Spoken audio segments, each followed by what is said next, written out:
जंगल में कदम रखते ही किसान को एहसास हुआ कि यह रास्ता पहले से कहीं ज्यादा खतरनाक है। चारों ओर सन्नाटा था, बस पत्तों की सरसराहट और दूर से आती फुफकार की आवाजें। उसने बांस की लाठी कसकर पकड़ी और आगे बढ़ता रहा। कुछ दूर जाने पर जमीन अचानक हिलने लगी। मिट्टी के नीचे से दर्जनों सांप निकल आए, लेकिन इस बार किसान रुका नहीं। उसने आंखें बंद कर गहरी सांस ली और बोला, मैं लड़ने नहीं, सच्चाई बताने आया हूं।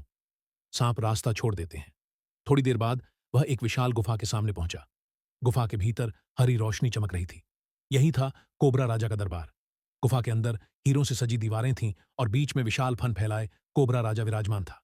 उसकी आंखों में शक्ति भी थी और घमंड भी। कोबरा राजा गरजा, मनुष्य, तू यहां जीवित कैसे पहुंचा? किसान डर तो रहा था, लेकिन भागा नहीं। उसने झुककर प्रणाम किया और बोला, राजन, मैंने डर में अपने हीरे दे दिए। गलती मेरी थी, पर लालच मेरा नहीं था, डर था। कोबरा राजा कुछ पल चुप रहा, फिर बोला, तुम मनुष्य सब लालची होते हो। किसान ने धीरे से मिट्टी से मिला वह एकमात्र छोटा हीरा सामने रखा और कहा, अगर मैं लालची होता तो यह भी छिपा लेता, लेकिन आज मैं यह भी आपको देने आया हूं। दरबार में सन्नाटा छा गया। कोबरा राजा ने पहली बार सिर झुकाया। आज पहली बार किसी मनुष्य ने मुझे हीरा नहीं, सीख दी है, उसने आदेश दिया।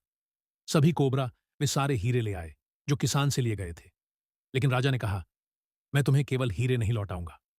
कोबरा राजा ने किसान को एक नागमणि दी और कहा, यह मणि तुम्हें धन नहीं, सही समय पर सही निर्णय लेने की शक्ति देगी। किसान की आंखों में आंसू आ गए। वह हाथ जोड़कर जंगल से बाहर निकला।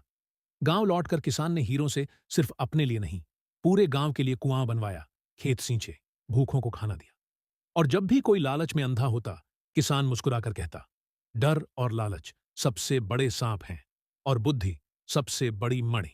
और यहीं से किसान केवल अमीर नहीं, बल्कि महान बन गया।